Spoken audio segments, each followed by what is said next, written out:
So welcome everybody. Good afternoon. I am Kelly Phillips. I'm the Membership Development Manager here at TechConnects, and TechConnects is a not-for-profit association. We're currently in our 41st year of operation.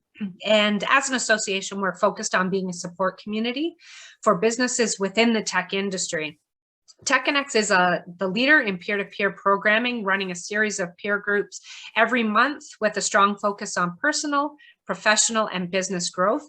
Our sessions are where people can connect with other business leaders, share best practices and business insights, learn from one another, and hopefully have the opportunity to grow your business as well.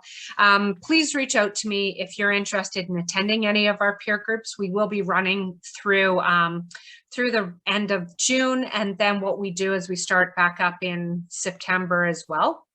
So at this time, I'd like to thank Vaughan Economic Development for their support and help in organizing the event. And a big thank you to Faria Wali for helping to coordinate these sessions with me. Our next Lunch and Learn will take place on June 22nd from 12 to 1. And it's a totally different topic. It's on finding talent in an ever-changing market. And we have Helen Chrysalis. She will talk about attracting the right talent, conducting effective interviews, strengthening your interview skills, and communicating and fostering relationships with candidates. And we also have our first in-person event, which is next Tuesday, June the 14th from 4 to 6 in Markham. And you have to register online because I need to give numbers. So if you're in the Markham area, it will be great to see everybody other than a flat 3-inch box. At this time, what I would like to do is have our panelists introduce themselves. We have got Vivek Chandra, I had to make sure I'm trying to get that correct, Marc Milewski, and Alim Khamisa, who are here to share any of their insights. As anybody on the call, please feel free to put any questions you may have in the chat, and at any time raise your hand to ask any questions. This is really about having a conversation and getting some information and insights, and having our panelists have the opportunity to share their expertise and what they're really excited about. So at this point, Vivek, I'm going to turn things over to you to introduce yourself. Hi, everyone, and welcome to the session. Thanks so much for the very kind introduction, Kelly. So in terms of my background, I went to engineering school, straight from engineering into an MBA shortly after that from India, spent some time in consumer marketing, and then I moved into the financial services industry, where I was for the better part of my career, where I worked all over the globe in credit cards, payments, re-engineering, and all kinds of fun areas. I moved on from banking about 5 years ago because I lost my attraction of working in big corporate, and I wanted to give back and have some fun. So I've been in the startup ecosystem for the last 5 years now as an active mentor of early stage technology companies, helping them in the product market fit as well as in their enterprise sales and fundraising strategies. I'm an LP in a VC fund, and basically having a lot of fun applying my mind in different fashions in helping entrepreneurs succeed. Excellent, thank you. Alim, if you'll introduce yourself. Sure, thanks, Kelly. And thanks to TechConnects as well for organizing this event and having me out here. So my background kind of started my career in the startup space. I've also worked in banking, in consulting at Accenture and TD and a whole bunch of different places across healthcare and telecommunications, pretty much the whole gamut. Maybe I can focus on the last few years, since 2017, I've been very deeply involved in the blockchain space. I've been a part of various different blockchain endeavors, whether it's cryptocurrency mining, more recently focused in the decentralized finance space of blockchain. And I also teach at George Brown College in the blockchain program there, and run a local meetup in Toronto called the DeFi Toronto Meetup. Our membership is now global as a result of the pandemic and having to move online. So that's been a lot of fun. We host monthly events there as well to educate, just Canadians on the opportunities within the DeFi space. Very interested in everything around FinTech and DeFi, and excited to be here. So thanks again. Excellent, thank you. And Marc, if you'll introduce yourself. Hey, I'm Marc Milewski. Kind of tell the same story to everyone who's ever met me about payments. I fell backwards into it. I've only had one job my whole entire life for the last 16 years. I went to York University thinking I was going to go to Iceland and develop hydrogen technology. Problem is, I graduated in 2008, and the job I had lined up in Iceland vanished into air. So what do you do with an honors in economics? You go work for a bank. So I took the first job one can get, which was in the basement on Bay Street. And I thought I was going to claw my way up to the top. But the basement, pretty much every bank, is clearing and treasury management. I spent about a year and a half there, learned how money moves in Canada, and I hated it. But a buddy of mine started a company called VersaPay. And they were just a merchant service ISO at the time, and they wanted to build a product that sort of complemented it, which was how money moves between bank accounts. So he asked me to join. I gladly left, and I spent about 8 years there managing, building, selling, running operations on that did over 1,500 integrations for every client under the sun, from government to small businesses to companies that were 2 people that are now unicorns. And I basically not only knew how money moved, but more importantly, what people wanted out of their money movement, and the whole entire process.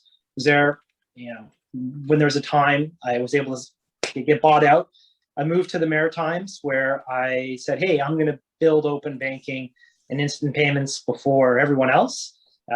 Thus, Zūm Rails has been willed into existence. We launched 2 weeks before the pandemic with 3 people. The pandemic hit, and we're like, oh, what are we going to do? This is my life's work. But through a lot of hard work and tenacity, we're now 40 people, completely self-funded, all across Canada. Solving the payment puzzle, if you will. Excellent. Well, what is great is I see that all of you bring different perspectives here. So I'm going to start with a really broad question. When I kind of think of fintech at first, I thought, oh, it's only cryptocurrency and it's blockchain, which is still like one of those fuzzy words to myself. When I look back and I started doing some research, you start to look and go, wow, one of the very first financial technology innovations was our ATM machine, which I hadn't actually realized was invented and released December 1st, 1969. So kind of going back, the ATM is actually a very young, from my perspective, I would say a very young innovation. But from your perspective, what is fintech to you? So Vivek, I'm going to start with you. Oh, you're on mute. Yeah, thanks, Kelly, for the question. When I think about fintech, I think it's anything which can, obviously it's got technology, which is all around financial services, and financial services, as we all know, is much broader than just banks. So it includes banks, brokerages, capital market, payments. So there's a whole gamut of things when you talk about this particular sector of fintech. But to me, if I was to put it simplistically, what I would say is it's something which either disrupts banks or the organizations you deal with today. So whether it's a bank or it's a brokerage or whatever, the way you interact with them and their new avatar, if I can use that term, that is fintech. And also anything which changes the way existing incumbents work is also fintech. So yesterday, your bank, for example, asked you to fill in 5 documents if you wanted a personal loan, including your pay stubs and so on and so forth. Today, there's you show your driving license, you show your passport, you show your mug on a selfie, and they can go ahead and set up an account. And that's not because they have changed. Well, they have changed, but they are working with a technology company who's doing that. So fintech covers all of it. It covers the people you directly interact with, which I would call, a B2C play. It is a B2B2C play also, where that organization is you're still dealing with Scotiabank or TD Bank or whatever, but they have changed everything behind the scenes so that they can do it. So that's what I would call fintech. And the last thought, which I would leave with you at this very macro level, is how big this whole business is. So in 2021, the total investment in fintech is probably the biggest sector, was something like $130 billion. And these are new injections of capital into the fintech industry the world around. And this number in 2021 was almost 100% increase from 2020. So that is the size of the investments which is going, the power of money which is going into developing all these technologies which we talked about. So it's mammoth, despite COVID only helped in moving things further up, because it diminished the number of face-to-face interactions you could have, it diminished travel and all of those things. You had a lot of e-commerce and you had a lot of remote payments, which just accelerated the growth which we have. So the engine is on hyperdrive, and although there's a slowdown right now because of global factors, some of the data still on fintech is extremely robust compared to some of the other sectors. So that's what I would really say at a 10,000 foot level, what it's all about. You've really narrowed it down, that's for sure. Mark, how about yourself? What do you see as fintech? Fintech is the natural evolution of banking driven by customer and market demands. It's just that we're just in this chapter. It's banking itself, written ledgers, digitization. Now, because of technological advancements, other people can play a role in it to sort of fill the gaps left by ships that are so big that they can't easily move around the harbor. That's how I quickly define it. Okay, that's a good one. And I do kind of like that natural evolution of banking. We were talking about the other day, I worked at a dry cleaners, and I remember having to taking the bank, taking the bag, filling in the ledger with everything in there, putting everything in, going in and putting it into the machine at the bank, which was next door. So I see how so many of those things have changed. Alim, how about yourself? Yeah, I think, when we look at technology today, right, we look at banking, this industrial era of finance, from decades and decades ago, really hasn't changed a lot. And the banking system, the financial system, like the infrastructure there really hasn't changed a lot. Even when you think about the large banks in Canada today, the big five or whatnot, their core infrastructure is legacy, right? There's a lot of spaghetti code. There's a lot of different patchwork of applications. It's really hard for a large juggernaut to be super, super innovative. So fintechs are kind of coming in and disrupting various parts of the financial sector and what banks typically do, whether it's asset management, started with payments. Payments, I would say, is the beachhead of disruption for fintech. If you think about payments, you have like PayPal, you have companies like TransferWise or Wise. Asset management, you kind of think of like the Wealthsimples, stock trading and whatnot. Equities, you think of like the Robinhoods in the US and so on and so forth. So they're kind of disrupting a lot of these pieces. And to me, fintech is all about technology and, again, bringing a better user experience to the end user. And ultimately, banks have there's a lot of intermediation happening. There's a lot of, call it tech debt and legacy infrastructure that doesn't allow for the most optimal user experience. And also from a fee perspective, fintechs can drastically cut down costs and introduce efficiencies because there's less of that overhead and kind of tech debt. So I think fintech really boils down to just better technology and being able to provide a better experience to the user and a more cost-efficient experience as well. Okay, excellent. So kind of going into the technology side of things, all three of you have had a lot of experience kind of seeing things evolve over time. What are some of the new technologies that you have experience with? And what are some of maybe the challenges and risks that you see with adopting and implementing some of these new technologies? And maybe on the flip side, not necessarily challenges and risks, but what are the success factors that you might be seeing with some of the new technologies you have experience with? Mark, I'm going to start with you. Yeah, so I think the problem with Canada is that and I'll kind of say this because we're here, is that the way that we actually move money would make you concerned if you figured out how it actually worked and how open it was for interpretation. If you realize that, when you make a payment, a pad goes through and the layers and levels, and that, how in Europe I can instantly move funds between a bank account simply through a central network, and it happened instantly. But in Canada, it can go through essentially 3 different banks, through only 3 different windows, and your window for risk is high. Like, it doesn't make doing business that simple. So, what is a problem presents a solution. Is that how can you build around it? I think, having someone who's basically dealt with clearing and Interact itself, which, I think the problem with Interact is we've developed apathy in Canada. Is like, I can easily send you $200 and that's great. But from a business end, it's not that simple.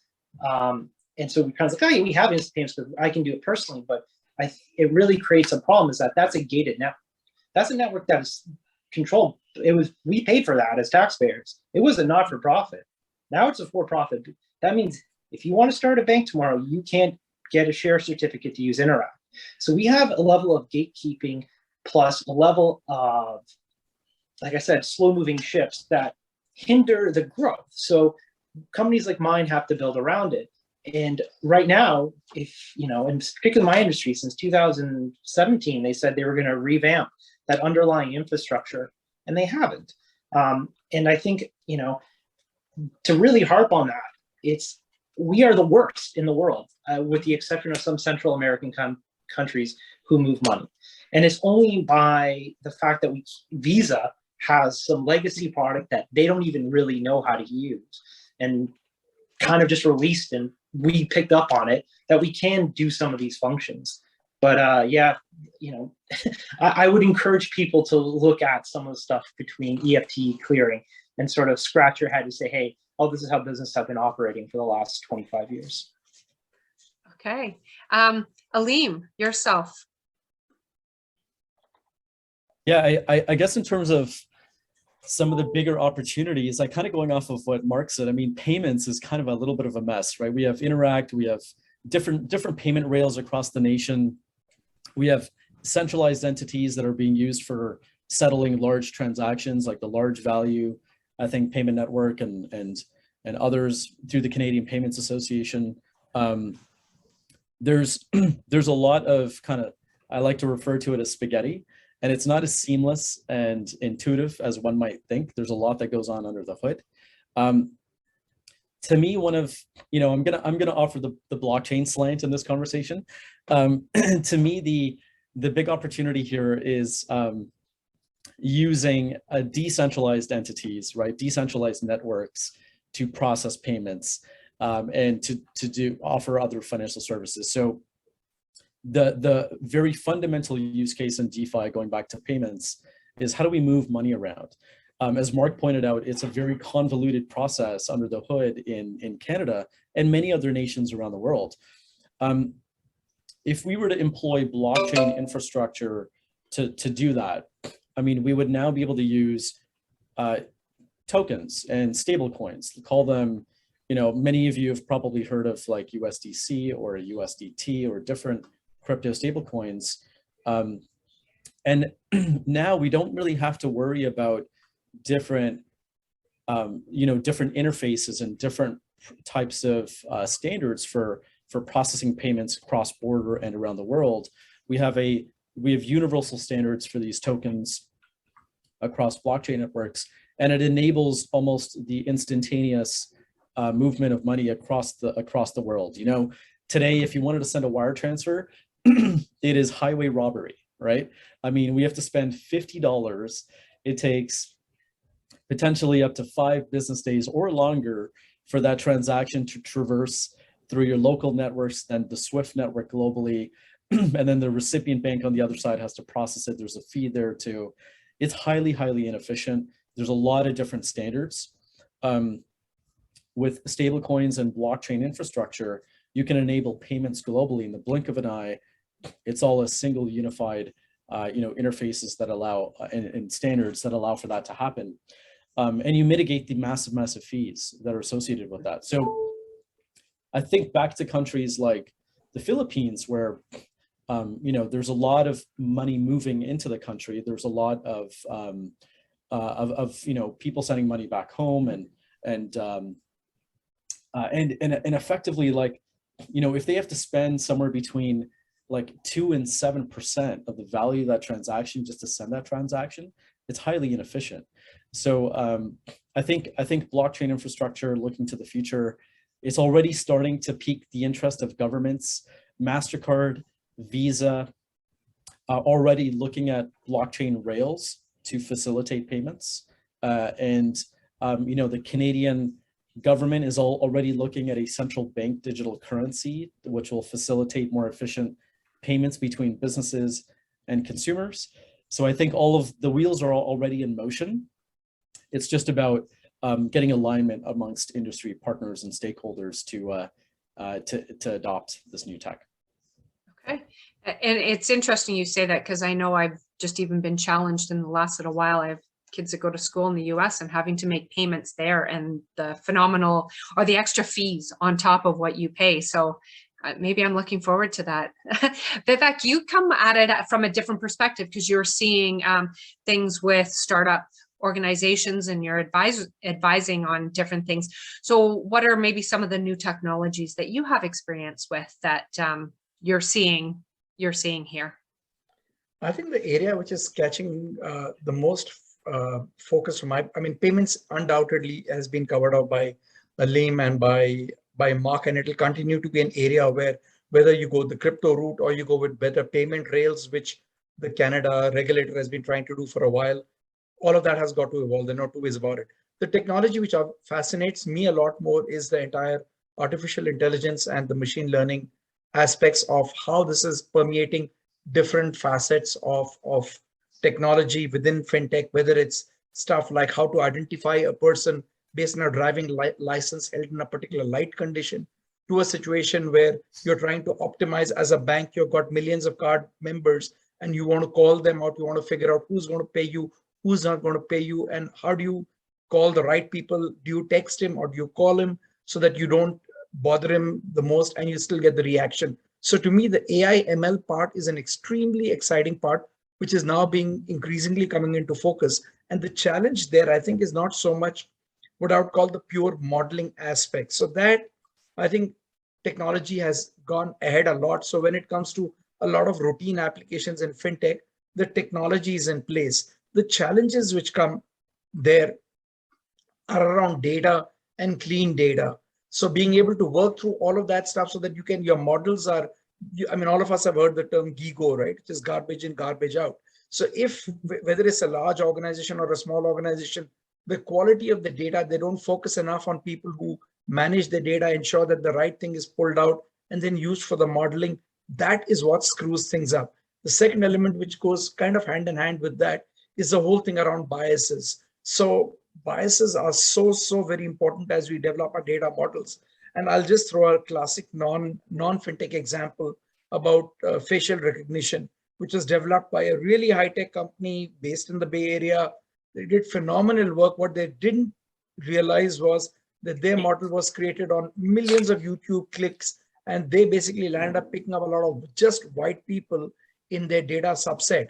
So what happened then was that because it was trained that way by, that's how the data was and that's how they trained it, when it came to recognizing Alim looked the same as me, and Asian looked like another Asian. So it's being very conscious that when you're getting into these technology tools, that how are you ensuring that you don't get overly swung on either race or backgrounds or whatever else, so that it is truly neutral. So that's the part which I think will be increasingly important for people to ensure that the biases don't come in, that they capture the right kind of information, so that at the end of the day, they can provide such a stronger and better value proposition. Because all of this at the end of the day is geared to me personally as making a difference in the life of the consumer or in the life of the business. And if we don't do that, then there's no fun to it.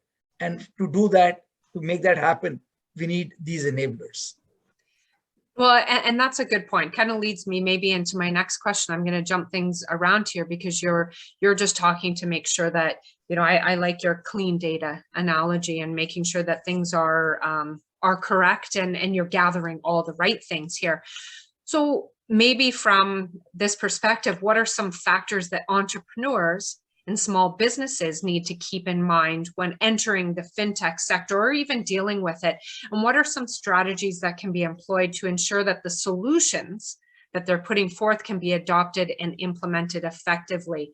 Mark, I'm going to start with you, especially you started something right when the pandemic hit. So what are maybe some of the things that you would suggest? Yeah, maybe I'll take 2 steps back. Okay. I started actually the earliest version of the Zūm Rails in 2017, as soon as I left.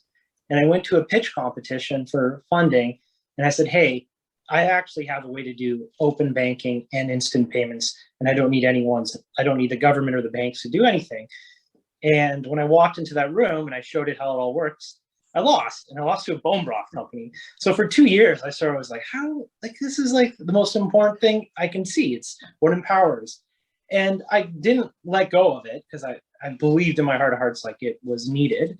And I just, my problem with fintech is always going to be that the pedestal in which people evangelize it. It's like, I'm just solving a problem. That's all it is. It's like, I don't care if you're someone who, you set up a coffee shop where there's no coffee shop and there's 20,000 people an hour with foot traffic. That's just, you're solving market problems.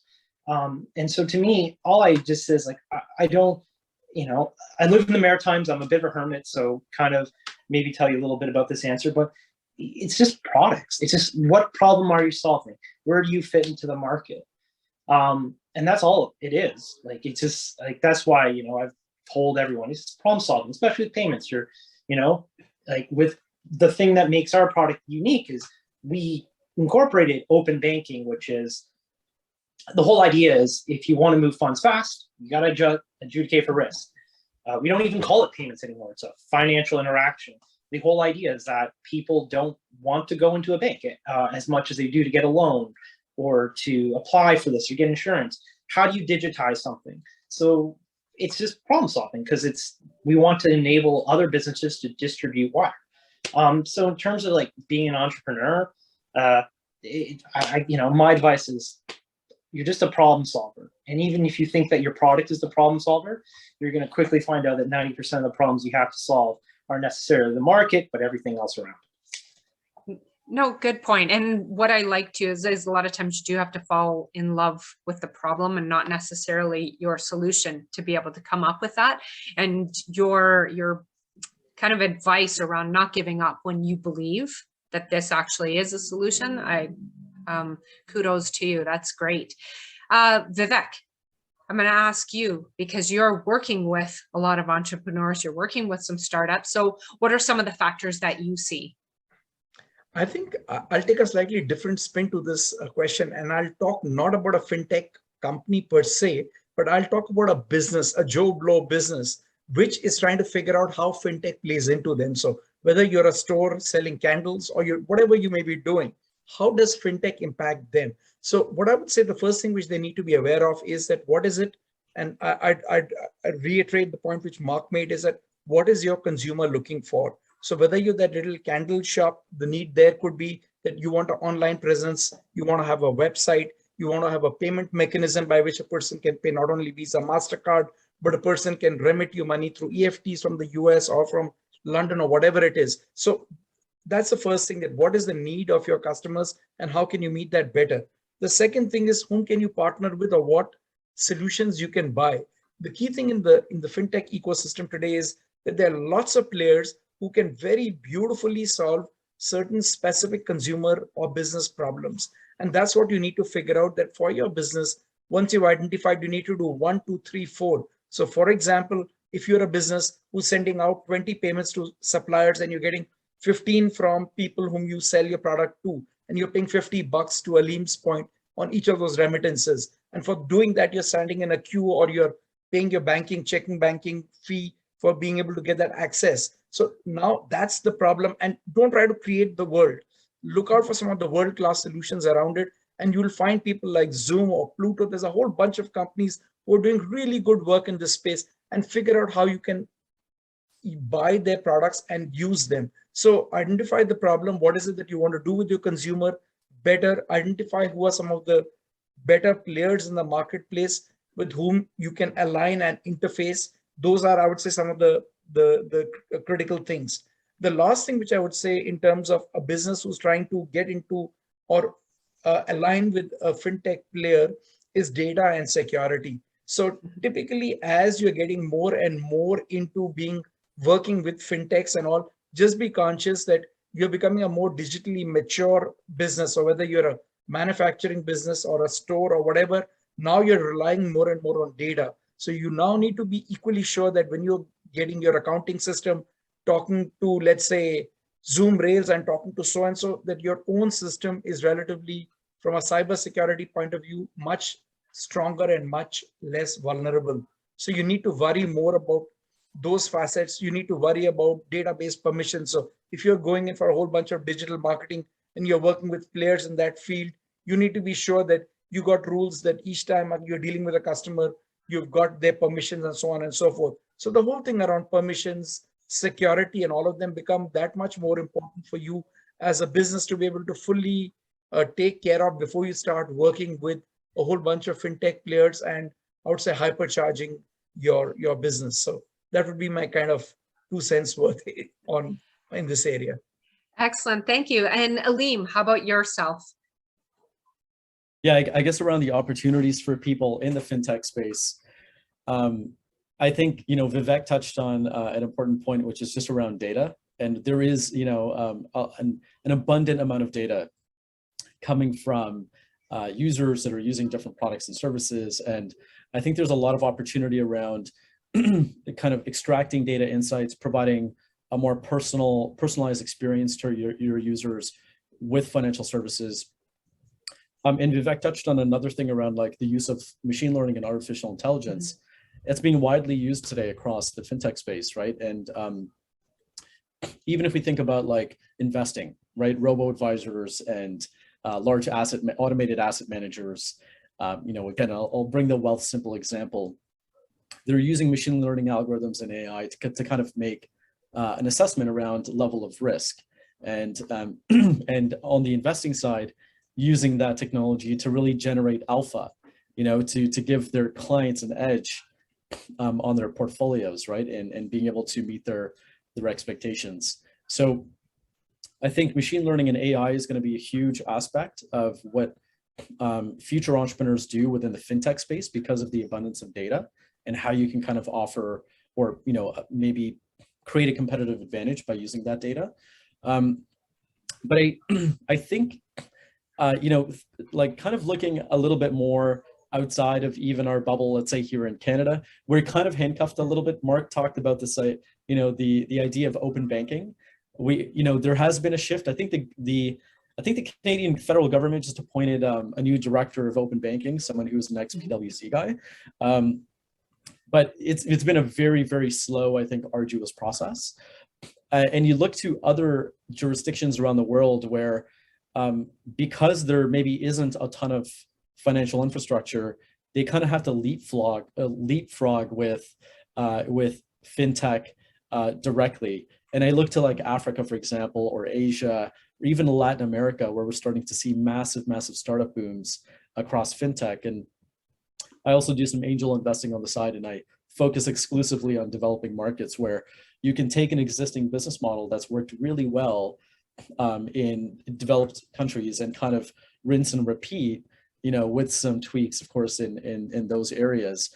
But those areas tend to be, from a regulatory standpoint, very, very open to fintech and to disruption because there is no other way.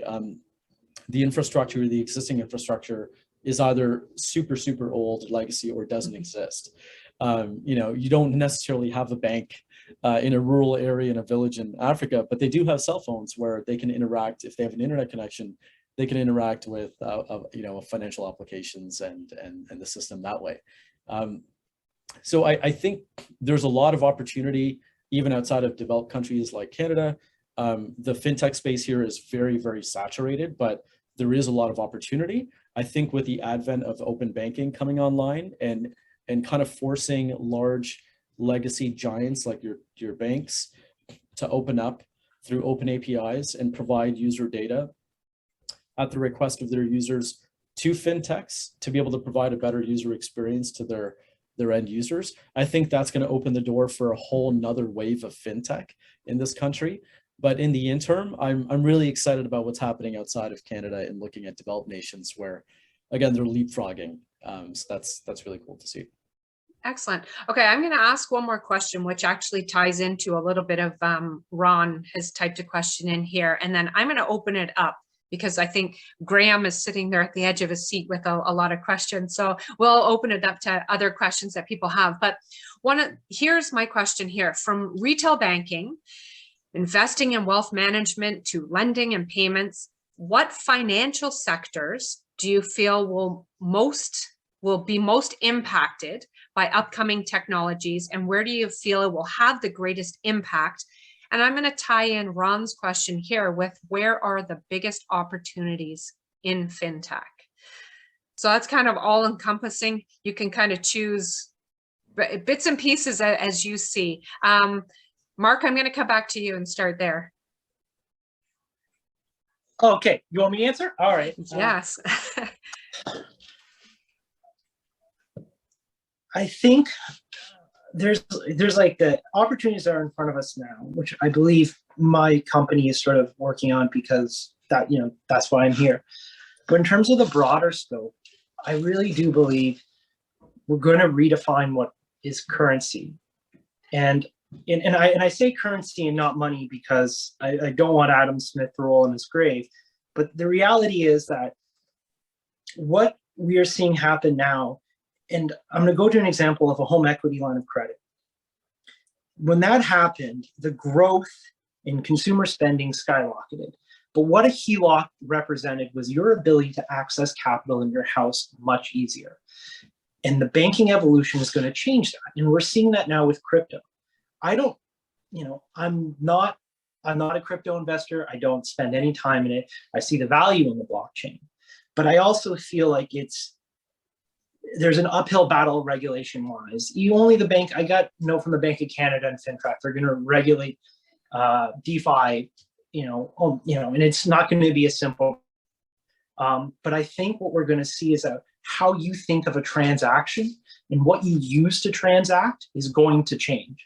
Because the only value that money has is the value that the market puts on it. And we only know that as what Canadian dollars is, or that is the base. I don't care if you're holding $10,000, 10,000 Ethereum coin. You go to a store today, it's based in Canadian currency. But what's going to happen is how that transaction happens. And I believe that we're going to see, and we're seeing a competition, and we're seeing competition between crypto, and we're seeing a competition between central banks. Now, we think Canada is going to create a digital currency, but in reality, I think sort of the final frontier is the competition of currency with the central banks, because we can undo everything we think of transactions, and we can start putting other things, other assets that we believe are more stable and can't be printed en masse. I think what happened in COVID was like, everything digitized, but I think it sets a precedence. The question will become, do you want to hold 10,000 Canadian dollars and know that tomorrow they can print more or they can mine more with the digital currency? Or would you want to hold something more stable? But if you hold it, you can't transact with it. I think that piece is going to be the future of fintech. I think that's a phenomenal point, Mark, and Kelly, if I may. Yeah, go ahead. Let's still add to that, because I think, Mark, you bring up really fundamental question around currency. And I don't want to kind of detract from the core conversation around fintech, but this is something I've been wrangling my head around for a couple of years. And over the pandemic, I think the Canadian government alone, I think printed like 60% of the money supply in just the last few years. And so inflation we've seen is rampant. What's reported 4 or 5% in the US, I think it was up to like 7%, if I'm not mistaken. But that doesn't really account for real inflation, which maybe, in my opinion, it's closer to the 12 to 15% range, because the CPI doesn't necessarily account for all things around cost of living and so on and so forth. So the currency, I think, is going to be a big question for most people. Do I hold dollars where my purchasing power parity is being inflated away? I had, you know, $1 in my account yesterday. Next year, it's going to be worth 92 cents in purchasing power. The cost of living is becoming more and more of a burden on Canadians as cost of rent, groceries, everything is being inflated up. So I think this fundamental question around currency, more and more people are kind of waking up to this, and that's why Bitcoin, store of value assets like Bitcoin, Ethereum, etc., are becoming more and more prevalent. We're starting to see that with large corporations that are diversifying their treasuries with crypto. You know, Michael Saylor is probably one of the most infamous examples, where we have someone who's the CEO of MicroStrategy that, you know, kind of took this first dive into crypto by putting billions of dollars of Bitcoin on his balance sheet. And, you know, Tesla similarly, and there's many other companies around the world that are starting to do that, realizing that our existing currency and monetary policy, I mean, I speak for myself, my own opinion here, is kind of flawed. You know, there's just way too much debt in the system. There's way too much money printing. And Mark brought up a good point around, okay, like there's this kind of tension between, okay, if you do want to go the crypto route, the regulatory landscape maybe is a little bit unclear at this point. I think there's a lot of jurisdictions around the world that are really opening up to crypto. And we've seen that. There's many, many countries around the world that are, that including the UK, that want to be a hotbed of innovation in the space. So you can't be closed off. And so my worry is that, you know, Canada, you know, has a history of being a little bit more conservative on the regulatory front. And my worry is that they become so conservative that they stifle innovation and force these entrepreneurs who are innovating in this Web3 crypto space to go abroad to other nations. And that's where the new frontier of productivity and you know, and wealth and is kind of created, and not necessarily in this country. So I'm really looking forward to seeing how regulations evolve. I work in the DeFi space. I work for a DeFi startup that's focused on fixed income, you know, using in the cryptocurrency space, let's say. And, you know, we've seen massive interest from large family offices, hedge funds, institutional likes of even large sovereign wealth funds and pension funds that are like, how do we get involved in this space? Because we see there's a huge opportunity. Yes, there's a lot of volatility along the way, but it's a huge game-changing opportunity from a technology standpoint. And I want to, and so there's a lot of interest. If the government's gonna kind of play to that interest and open up a little bit, I think Canada can flourish. Otherwise, we'll see that go elsewhere. I just want to finish on one point around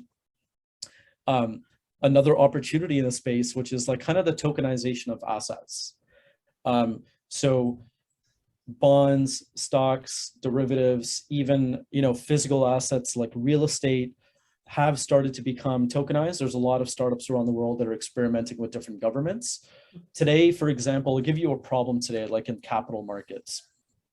If you trade a stock, you know, typically it's T+2, right? From the point of the trade, it's 2 days to typically settle and clear. If you tokenize that and move it onto a blockchain, it's instantaneous.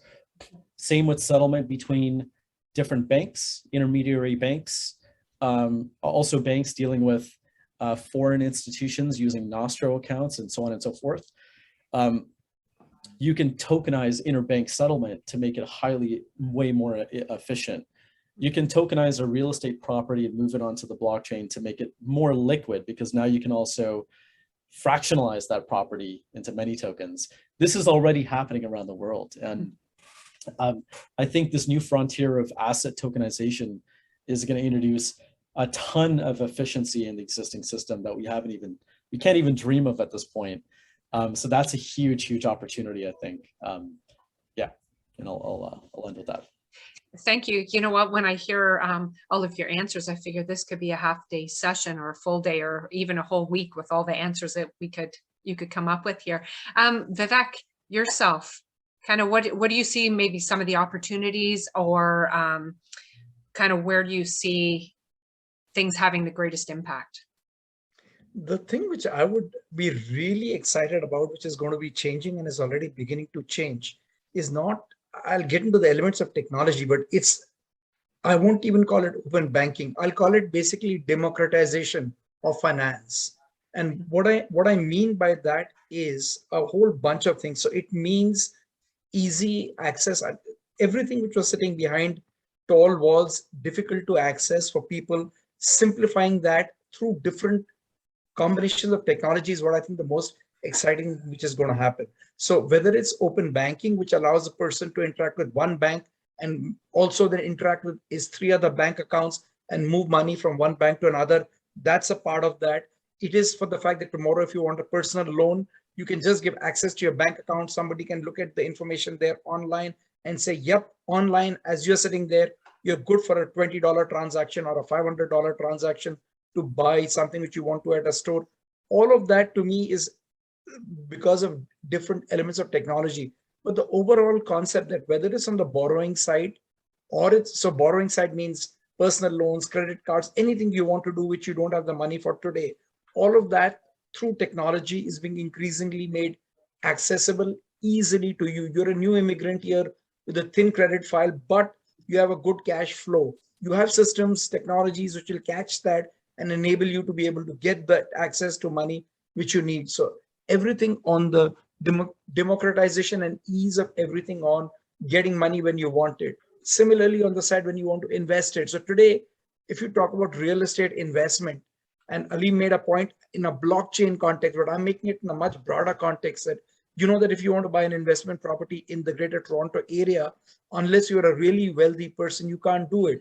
But whether you go in for a tokenized asset for a house, or you have startups now who are doing really interesting work where you deposit literally $5,000 in a house and they manage that money for you. They manage the rent and they give it back to you, all using different technology platforms and different payment rails. So the whole business of how do you invest your money differently and better and allow access to things which were unbelievable, 5-10 years ago, unless you're tremendously wealthy. So, I mean, the whole example of whether it's the Robin Hoods or the Wed Simples, the number of people who are into it is phenomenal because you don't need to have a very high-fangled brokerage account. You don't need to keep $1 million there.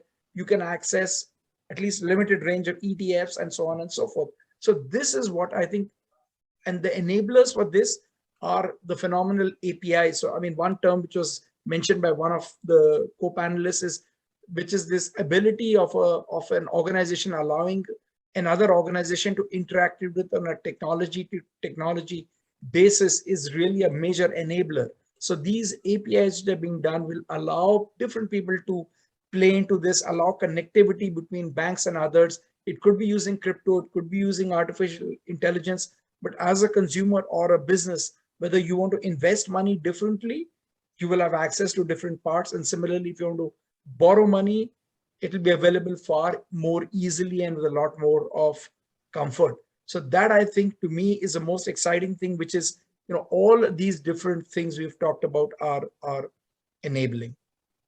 Excellent. Thank you. At this point, I'd like to open it up to see if anybody has any specific questions that they would like to ask. So you can either put your hand up or come off mute. And so Graham. Awesome. Love it, guys. It's a great session. I've got so many questions. I've written them down. I don't know which one to ask. I can't take too many, but like I'm in money service business. I've got a money service business. I'm actually a fitness guy, but my question is more around like we help say software companies here in Canada, and they've got lots of clients in the US. So they're receiving US dollars and we help to optimize that US dollar to Canadian transaction. And that's what our bread and butter is. How far down the track do you guys see that that transaction from their client in the US is going to start sending that software company here in Canada funds through the blockchain? And like, is it happening now? Do you guys see it happening soon? And what's your thoughts in relation to the opportunities for like a money service business like mine to get involved in that area of finance? Mark, did you want to take this one first? Yeah, you can actually do it now. There's actually ways you don't even need the blockchain. Actually, there's ways that Visa Direct or Visa debit cards can actually do interest settlements across border. And it's insanely cheap. It's not distributed, right? It's just not a widely known and distributed way to do it. In terms of like, if you're asking my honest opinion, like, will a crypto company be essentially, are you a crypto exchange or crypto company and you're based in Canada, and how easily will you, and how will the future look for you sending money across the border? I'm going to say no. I think if anything, wire payments are incredibly lucrative for banks, and the trend with FinTech, especially in light of the convoy, has been to grossly overreact and have little to no common sense. In one particular day, the rules changed by 6 a.m.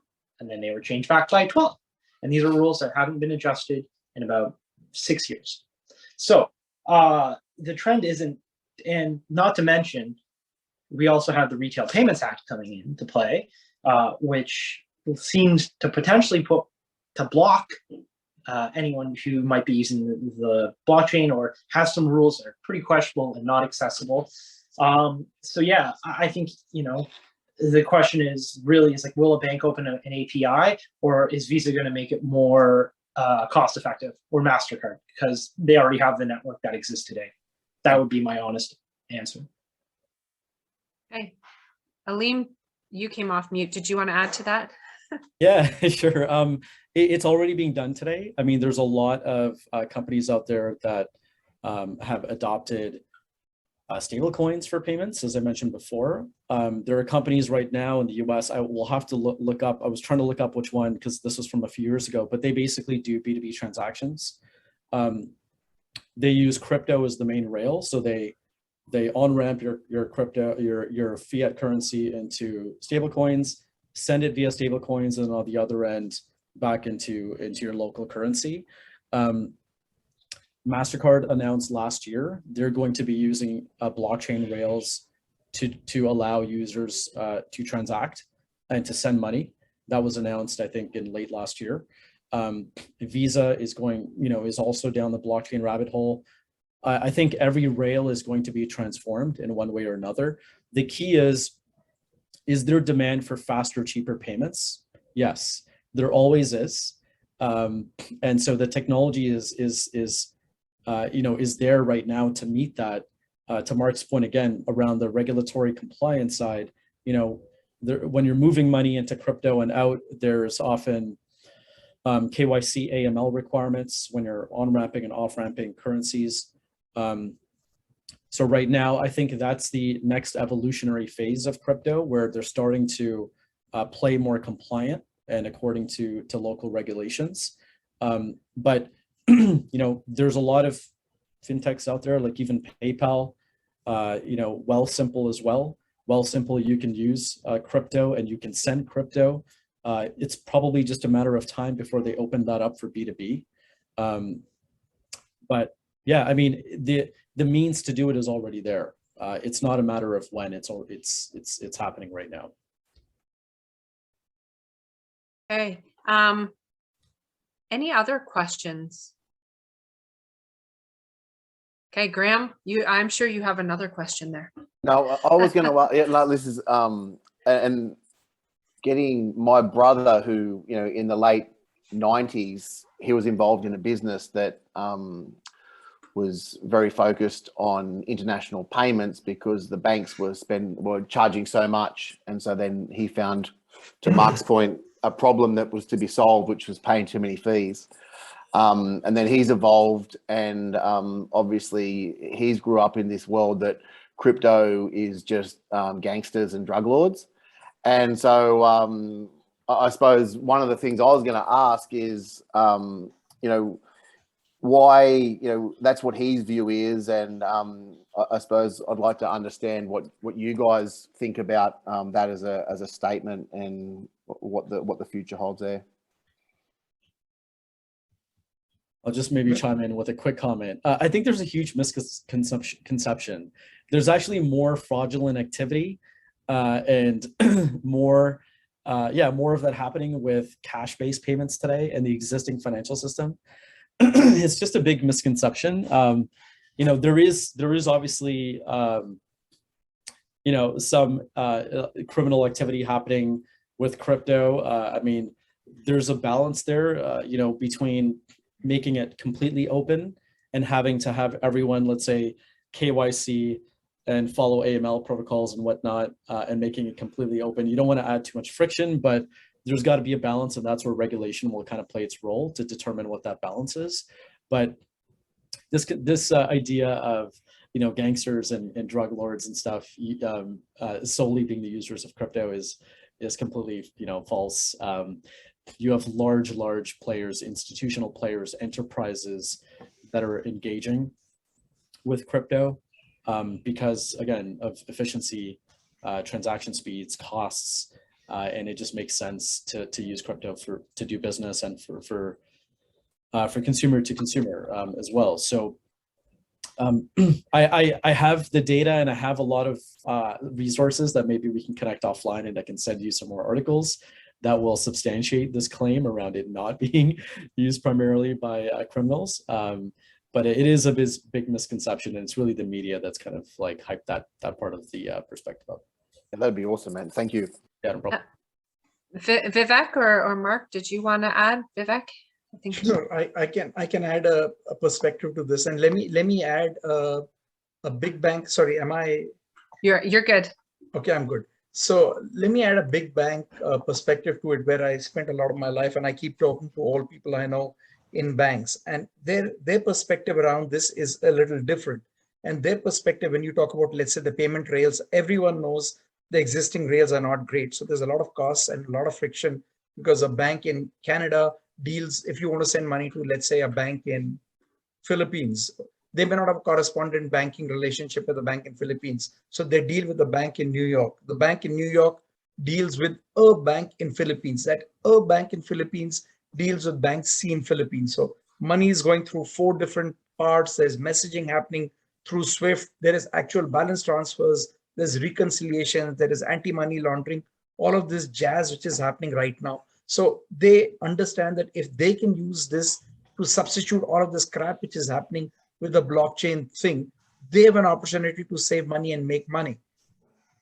There are, in fact, there were till pretty recently major bank projects happening on a consortia basis, talking to some of the world's biggest blockchain companies on making all of this happen. And the reason it hasn't happened is because the banks haven't been able to justify an ROI around it. So it's not because of any reasons that the technology won't work or whatever.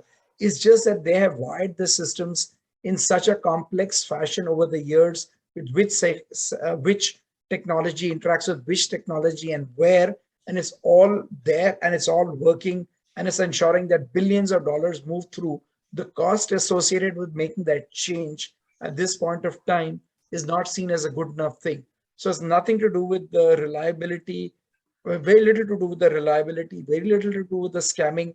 It's certainly got to do with regulations, because regulations mean cost and investments which they will have to make on the platforms. So it's basically an ROI driven decision for them that they don't see at this point of time getting a return on investment by screwing up all their existing rails and making this wholesale change to blockchain.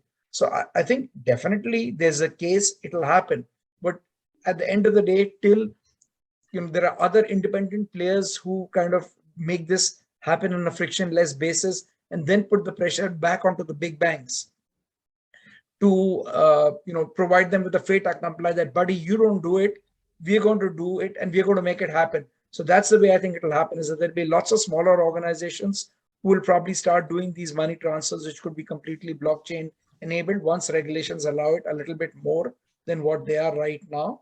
And only then will the larger organizations start getting into this play when they see that they have no option, but they're beginning to lose market share because people are reaching out for some of these alternate providers using pretty stable, whether it's a stable coin or Bitcoin or whatever it is, that there are ways around that, and they will have to then figure out how to make the investment.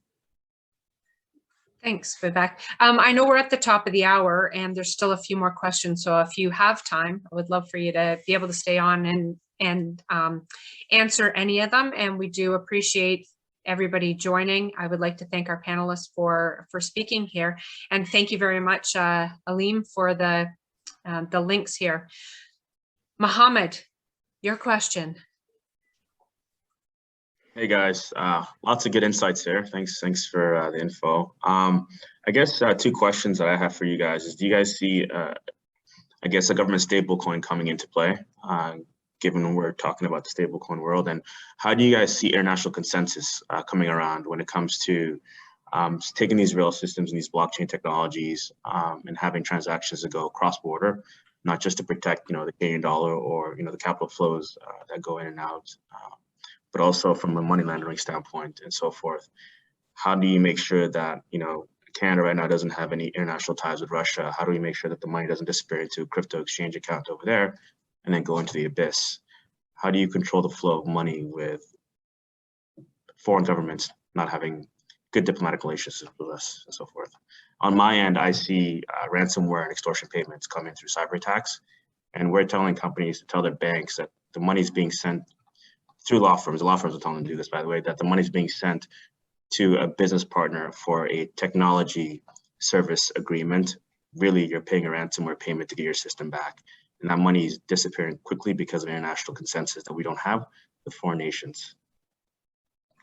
Mark, do you want, or? Yeah, I'll answer that. Okay, and I'll come back to you, Alim. I take a completely different stance to the other two. I actually think, and I will say this, that in terms of like, oh, we'll be displaced by blockchain and banks will adopt it. No, the banks own SWIFT. There's 2,000 banks who are shareholders in SWIFT and run the way that we send funds. So the only way this works is that if SWIFT is completely gutted in how it does. And the reality is SWIFT is essentially just GL balance transfers. It was great in the 70s when it came along, but there is a function there. And to your point about blocking countries and blocking, that's what SWIFT does. It was like, that's why Russia was kicked off SWIFT. And everyone worried that they'll create a closed loop network between allies and stuff like that. But that's easier said than done. Because there has to be protocols and changes to make sure, hey, I'm sending you 2,000 going here. It's not something you can just will into existence. I actually do agree that SWIFT plays a very important role with our banking ecosystem today, and it would be hard to displace it.